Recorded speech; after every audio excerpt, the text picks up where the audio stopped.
What is happening, guys? My name is Jamie. Today we are finally reviewing the anticipated Epica album Omega. I have listened to this album for a few weeks now, and you know what? I thought it was time to give you a review. Now, this album was officially released a few days ago, and my god, it has surprised a lot of people. Like, this is on the level, in my opinion, to Consign to Oblivion, Divine Conspiracy, and even Design Your Universe. It's up there to be a top-tier Epica album. With such an interesting background Epica has, as they are one of the bands that are very similar to Nightwish except more extreme, when incorporating symphonic metal along with death metal and progressive metal. And these three genres tie so well together. It's a great fusion of so many beautiful, intricate melodies that incorporate such beautiful, blissful elements. How can one band be so blissful but yet become so fucking heavy? I was really surprised listening to this album, to be honest, because I just loved the mixture. I thought Epica were going a little bit softer, but they certainly weren't, were they? Because some of these songs are pretty heavy in tone. And not to mention, the production on this is massive, and it is, take a pun, epic. Now, the tone of the guitars are really interesting, grinding at times. I love Simone Simon's vocals in this. Her vocals are so damn good, angelic. She incorporates operatic vocals, sound like out of an actual opera album. I just love her operatic vocals. And not to mention the growls, the death growls on this by Mark Jansen. Absolutely fantastic. His growls are amazing. He incorporates those death metal elements within Epica albums, and holy shit, he delivered on this. There are some beautiful moments, and there are some heavy extreme moments as well. A good blend between symphonic metal, power metal, to extreme metal.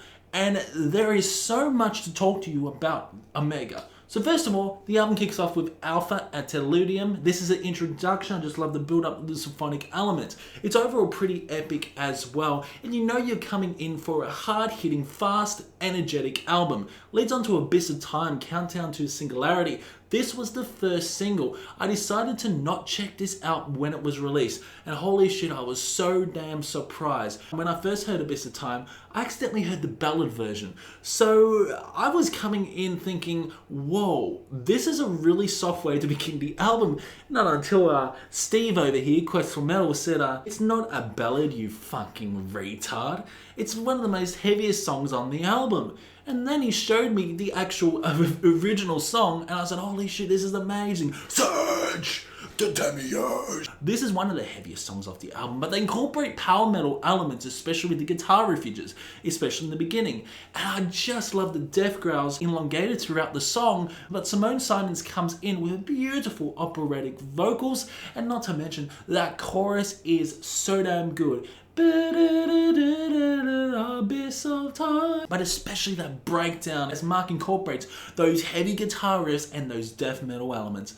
And I just absolutely love that surge, the Demiurge. It's so damn good and it's so damn catchy as well. Of course, there are some beautiful intricate guitar riffs, and it's a great way to kick off the album. Leads on the Skeleton Key. This is another heavy song by Epica. Again, a good mix of death metal vocals along with angelic, beautiful vocals by Simone. There's also a guitar solo thrown in now and again. I just love the chord progression, love the chorus as well, and the melodies do get stuck in your head. It's one of the catchiest songs off the album. It leads on to Disclose the Spirit of Saturn, Ride on the Sun, the Seal of Solomon. It's the Seal of Solomon.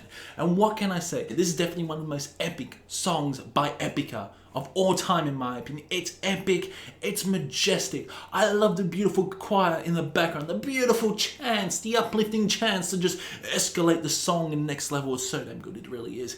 And not to mention, Simone Simon's vocals are just beautiful on this, beautiful. Love the death growls as well, love the guitar solo. The guitar solo is so damn good, love the intricate melodies that get stuck in your head, and that chorus, oh, that chorus is so damn good. It really is, and I absolutely adore it. The Seal of Solomon is such an awesome song. It really is. The songwriting is fantastic. It's epic, and it's just one of the catchiest songs off the album. Leads on the Gaia. Now, a lot of people don't really enjoy this song for some reason. I know Quest for Metal thinks it's the weakest song, but in my opinion, it's not. It may be sort of a generic song by Epica, but come on, ba Da da da da da. Ba da da da da da. That choir is so damn good throughout Gaia. And the way she sings Gaia, the chorus, oh, yeah, it is such a beautiful song. Yeah, I wouldn't say it's the weakest song by Epica, probably the most generic song on this album. Leads on the Code of Life. Now, this is one of the most biggest and majestic songs on this album. It really is incorporating symphonic elements. It's a much heavier tone. It's a much heavier tone, incorporating Egyptian elements as well. Good mixture of Simone and Mark on this. Love the intricate guitar melodies. Very catchy chorus. Quite a catchy song as well. Really nice guitar solos.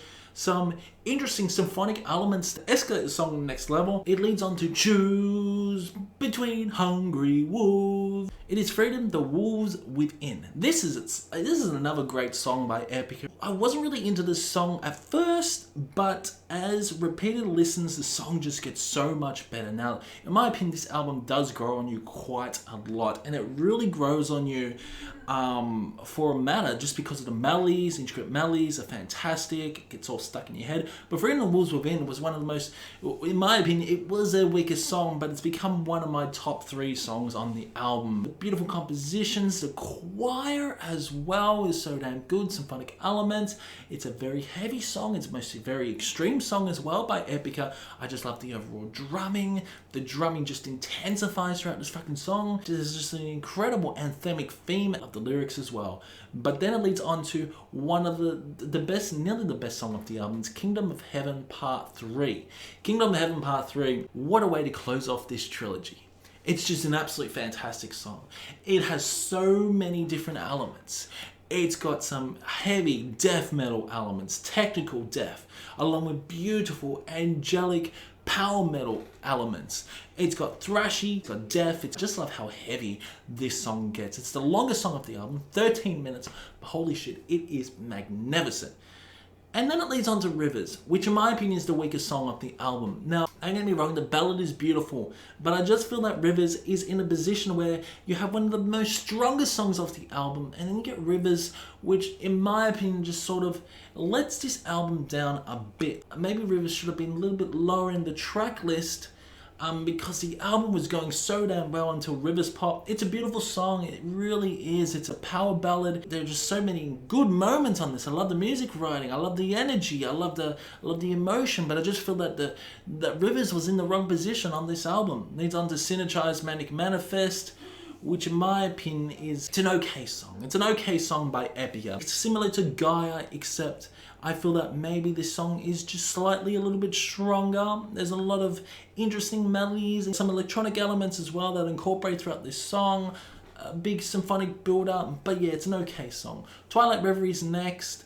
And yeah, this song's good as well. Really nice drumming on this, and Simone's vocals, again, are absolutely fantastic. And then it leads on to Omega, Sovereign of the Sun Spheres. This is one of the best songs off the album, in my opinion, but I just feel like Kingdom of Heaven Part 3 should have ended the album. They should have swapped Omega, Sovereign of the Sun Spheres to track 8 and Kingdom of Heaven Part 3 to the last track, because that would have been a fantastic way to close off the album. But Omega, Sovereign of the Sun Spheres is just a fantastic song. It really is. Kingdom of Heaven Part 3 was a lot stronger. Yes, Omega Sovereign of the Sun Spheres has so many interesting proggy elements. It's very progressive. There are awesome time signatures. There are some really interesting guitars. I love the whiny moments. I love the vocals. Whoa, another epic song by Epica. Love the choir. Love the symphonic elements. But yeah, overall, this album is fantastic. It really surprised me. I just feel like that the track listing on this album was slightly wrong, especially in the last half of the album, where Kingdom of Heaven Part 3 should have ended off the album, and Omega Sovereign of the Sun Spheres should have been in the middle. That 71 minutes just flies like that, and boom, your whole hour is gone. And I just really enjoy this LP overall. It's definitely one of my favorite albums of the year at the moment. One of my favorite albums of the month as well. For Epica, Omega, it gets a solid 8.5 out of 10. It was originally going to be a 9, but I can't help but notice the mistakes with the track listing on this, unfortunately. An 8.5 is still a pretty strong score, and I just feel that a few songs should have been changed within the album to make the album flow a little bit better, So it's an 8.5 out of 10 it gets. Certainly there are some cheesier moments on this album compared to other albums. Another criticism, but that cheesy is some good cheese. It's like coon cheese that you get in Australia. Fantastic cheesiness goodness. But yeah, what a great album overall by Epica. 8.5 out of 10 it gets. Drop a like, subscribe, and hit that notification bell if you enjoyed this review, and also comment below if you heard this album as well. Do you agree or disagree with my opinion? Keep discussion going in the comment section below, and I will see you in the next one.